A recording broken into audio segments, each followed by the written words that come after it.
Alright, welcome to the worst automotive channel on YouTube, possibly the worst channel on YouTube. And this video is one I've already done a while ago, but I figured I'd do it again because that one was, I've got a lot more new people here. There's about 200 extra new people here. Don't know how many will actually watch the video, but there's about 200 extra people, by the way. Thank you for that. And that one was on an old, horrible, shaky camera, so I figure I'll just redo it again.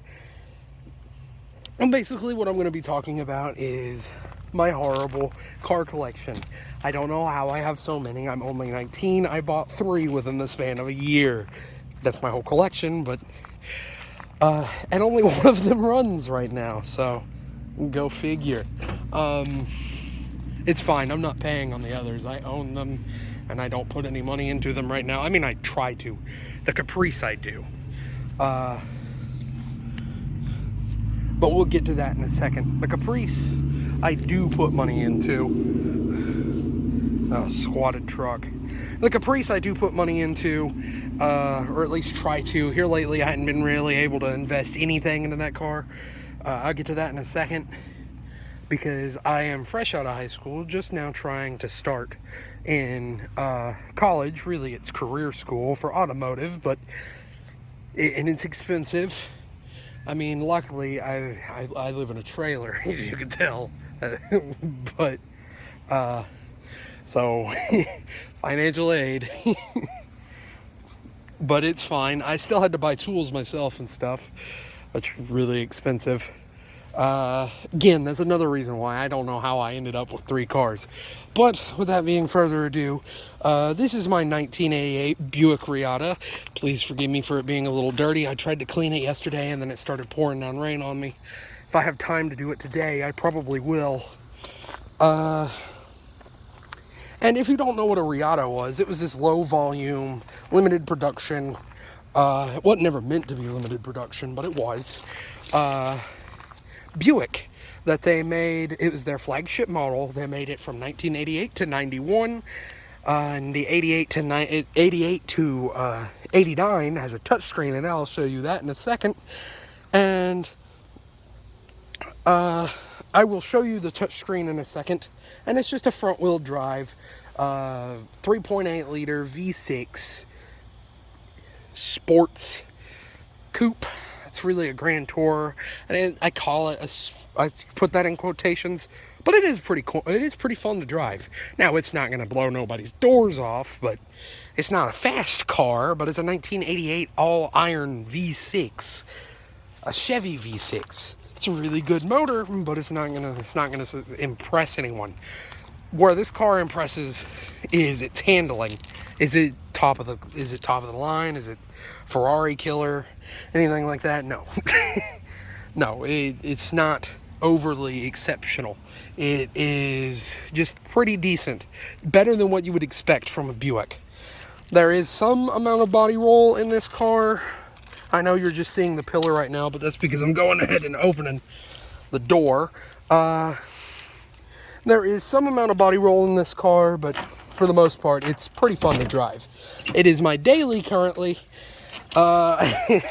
And if you've been watching the channel for a while, you would know that the dash is out on this car, so it really needs to be fixed. I apologize for the interior being out. I do actually have that panel where the computer box is removed. It's just, I'm thinking the box is either out or there's a relay burnt up underneath the hood. And I don't want to screw everything in until we figure out which one. Just hadn't had time. I'm going to start looking at it here soon, probably today, or try to at least, because I need my dash. Everything else, as far as that works, everything else in this car works, except for the dash. The way I know how fast I'm going and how much fuel is, it has an approximate amount of range, right? Excuse me. On range on this touch screen, and it'll tell me your range. That's telling me because the dash doesn't light up. See, it'll tell me the range. Like right now I have 148 miles. As well as a overspeed alarm. It'll tell you everything I need to know right here. It's just I don't know exactly how fast I'm going, which is a problem. I need to fix that. As well as exactly how much fuel I have. Another problem, I need to fix it, but this pretty much tells me the fuel. I know when I need to put gas in it. And we'll go ahead and start it up. Of course, as I said, it is a 4-speed automatic transmission with overdrive. And you got your select gears down here for towing. There's your overdrive and just your normal drive.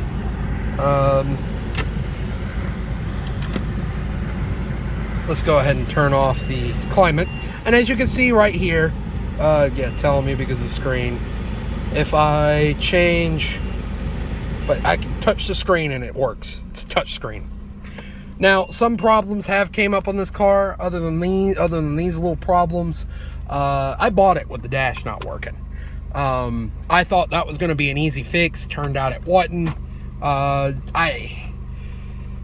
Had I known it wasn't going to be an easy fix, I wouldn't have bought the car. I figured it was just to replace the dash. I thought the dash done went out, the whole dash, and it just plugs in this car. I probably wouldn't have bought it. Do I regret buying this car? No, I love this car. It is really fun.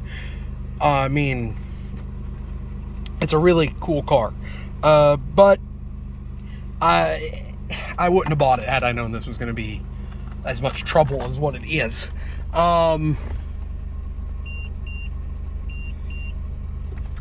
Dang, I done lost my train of thought. Everything in this car is controlled by buttons or through the touch screen. Everything. The glove box, see, Tesla's taking hints from it, doesn't even have any latches or anything. They changed that in '89. But as you can see right here, your glove box, the shin remover. Yeah. And I need to replace the headlights because I think somebody put the wrong bulbs in them. I don't do a lot of night driving, so I hadn't changed them yet. They work, it's just I don't have highs. And then when I do night drives, it's not a long distance, so I never really need the highs, but I do need to change those. Eventually I want to have a video where I change them out with LEDs. Just, again, hadn't had the money. I do need to do that, though. That is something I need to do. I need to do that and the dash. Just gotta buy parts first. I mean, tools first.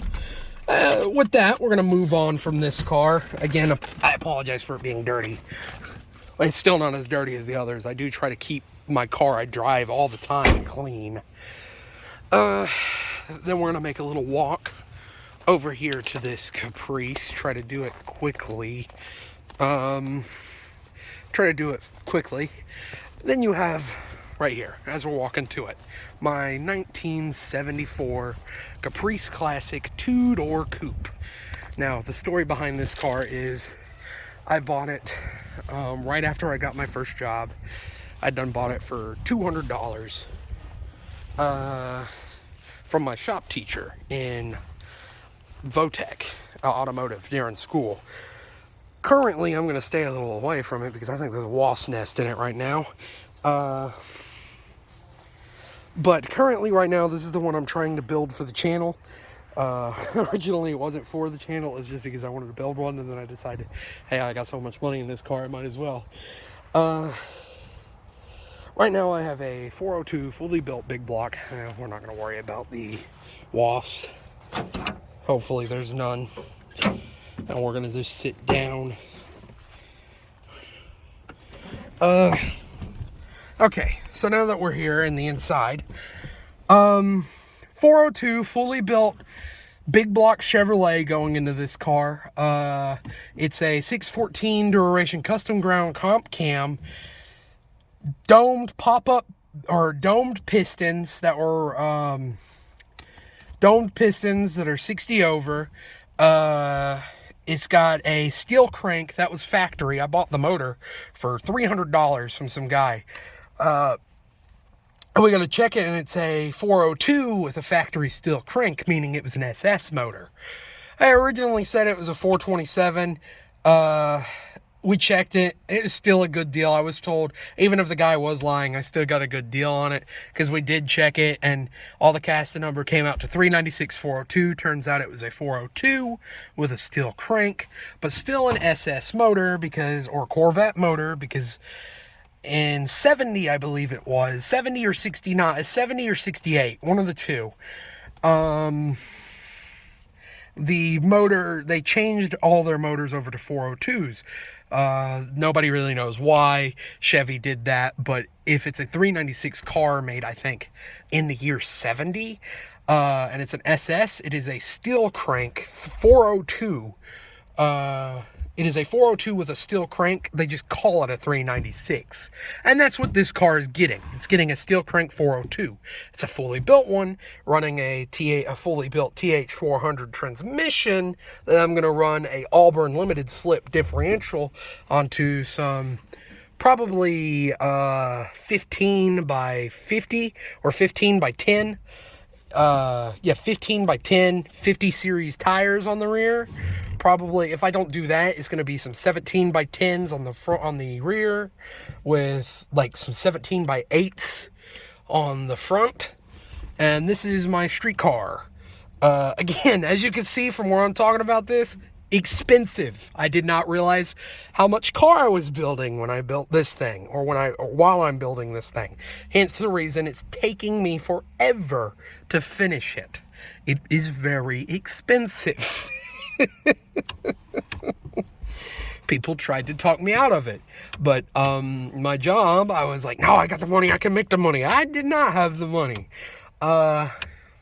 Luckily nobody's breathing down my neck, because I'm friends with the guy who's helping me, who let me put the motor together.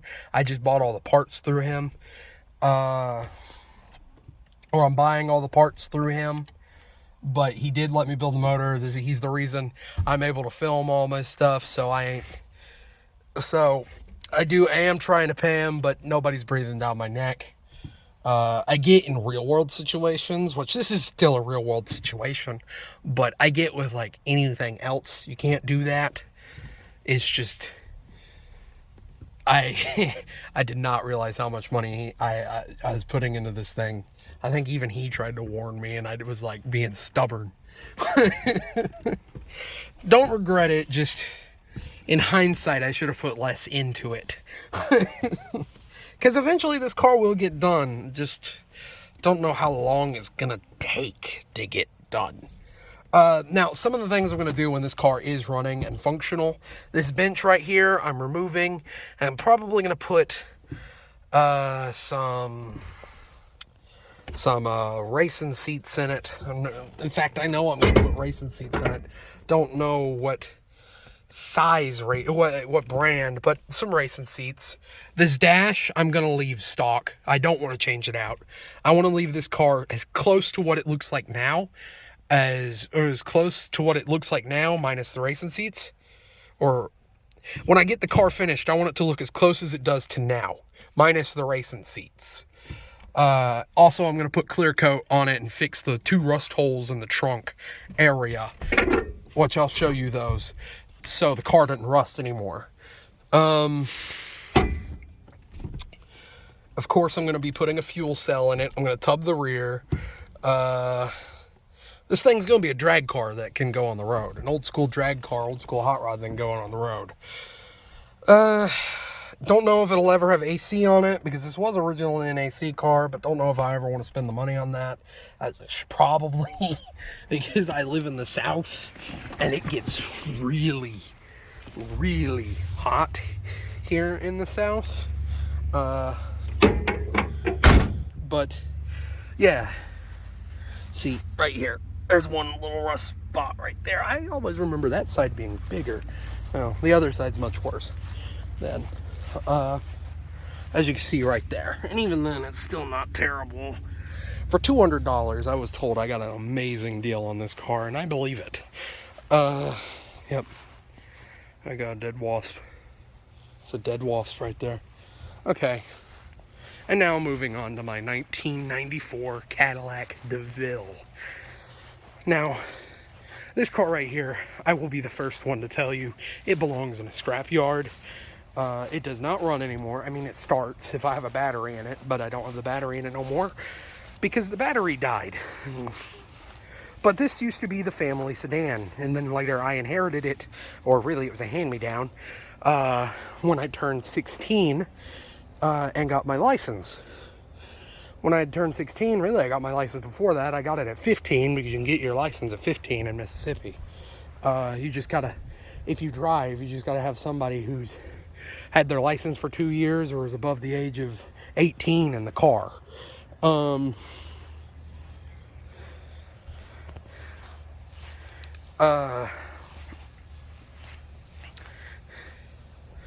But yeah, this used to be the family sedan, and it used to be nice when my parents first got it.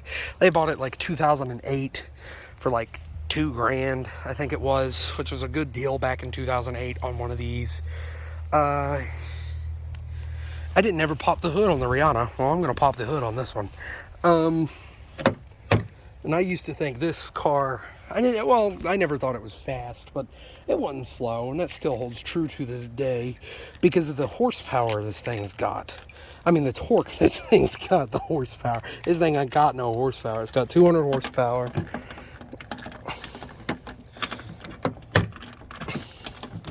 And we're going to go ahead and pop the hood. Hopefully there's no wasps underneath here because I hadn't been able to mess with it in months. Yeah, I apologize about this one being dirty. I think it got cleaned about a week before it blew the transmission up because that's what's wrong with it right now. The transmission is currently dead, fried, gonzo. Yep. And as you can see right here, this is the reason I used to love this car. I still do love this car. I want it running so bad. I just thought, I'm not spending $1,000+ on the transmission right now. Not until I move out, so I'll sit here for a little bit. And I asked a while ago, and it seems like this car is going to be the secondary project to the Pontiac if I ever get a hold of that car, which hopefully I do. Because when the Caprice is finished and I move in right here, when I move into right there, it will be finished, or I can start working on this. As you can see, 4.9 liter. This is not the North Star. You could get a North Star if it's a concourse in this year model. This is the very first year model of the North Star, second to the last of the 4.9. 95 is the 4.9's last year, and it is a front-wheel drive V8. Makes no sense why Cadillac decided to make, or GM decided to make this car front-wheel drive and V8, probably for interior space, but I doubt it. 200 horsepower. It is an internal cam aluminum block with iron heads push rod motor with 200 horsepower and 300 foot-pounds of torque, which even to this day, for a motor this small, that's really not that bad. It's not good, but it's not that bad. The horsepower number is no, that's not good at all. That wasn't really good in the 90s. But as you can see, it's it was definitely my car in high school. You got some jury-rig wires, everything. And I used to be rough on this one. That's the reason the transmission probably blew out on it. But it still rode really good. It was a really nice car. I had the only V8 in school that was a car. Not that it mattered, because it still looks like a crack wagon. But and the Buick rim, I'm sure you noticed that coming over here. Funny story is, I found one of those in the junkyard because I'd almost completely totaled this car when I got that rim, because I went to go pass and it was too narrow of a road and it was a bus. You can pass buses, but make sure they're not stopped or you have plenty of clearance. And I went a little too far, debeated my rim, and slid the car, turned it 360 degrees and tore my rim to pieces. So we went to the junkyard and found this rim right here. Put a new tire on it and everything, because the tires on this car are brand new, or were brand new. And my dad was like, leave the hubcap. You don't want the Buick hubcap. And I was like, I want the whole wheel with the hubcap. I thought it was hilarious having the Buick hubcap. I guess it was foreshadowing. I also, of course, I put a Flowmaster on it. It's got a Flowmaster Series 40. Still has the cat and resonator. So it is just a Flowmaster. It's not like the DTS we have, which I'll get to those lastly. Those are not mine. Those are my parents' cars. Because I said at the beginning, I'm still a loser and I live with my parents. Not that I ain't trying to move out. Instead, I ain't got the money to move out. As you can see, all the clear coat's coming off. This is another fun story right here. The plexiglass that is cracking and breaking. Fun story about the plexiglass. I've always been wanting to change this out, but about the second week of having this car running, because it sat for about 2 years before we had it running again. My parents almost sold it several times. It's just nobody would ever buy it. I mean, granted, it's a 94 DeVille that had been sitting. People don't really want these cars if they're sitting. But it wasn't in bad shape. It was nowhere near in as rough a shape as what this was the first time they tried to sell it. And then eventually it just kept getting rougher and rougher because it had sat. And we had a 1994 or 1990 Geo Metro 5-door hatchback.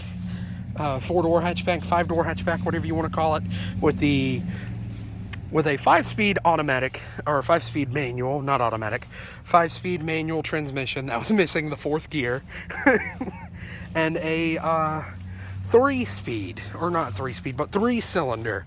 And I had the choice of either this or the Metro. I chose this. They said if I didn't want either one, they'd sell them both and then find me something really cheap. But I was like, no, I want the Cadillac. The Cadillac is a V8. It's a Cadillac. I don't care that it looks like a crackhead's car. And before it broke, I was in the process of buying... I was going to start redoing the interior and the sound system. In fact, I had bought a Kenwood Echelon for it. Forgive the dirtiness of the car. Well, let's go over to it. It's currently... The faceplate is currently in my room right now, but Kenwood Echelon is what I had in this thing, and I had done replace the speakers in the front.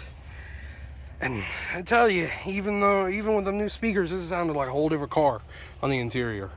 Again, it's super dirty, and someday when I get the transmission fixed, I do plan on restoring this old DeVille as a YouTube series. Probably first of all, the first thing would be, I don't have the parts or anything to do the transmission, so that'd have to get taken to a shop. So that probably wouldn't have a video. It'd be more of a video of the DTS is alive, the DeVille is alive again. But buffering and everything like that, changing the wheels, picking the wheels, showing off the wheels, all that I can do. Because I have pretty decent plans for this car. I'm gonna repaint it back in. I'm probably going to do candy apple red. Now that I think about it, candy apple red is going to look good. Either candy apple red or sand. Back into this sand color with some silver flake in it. On some gold chrome 17-inch 100 spoke knockoff Dayton's on some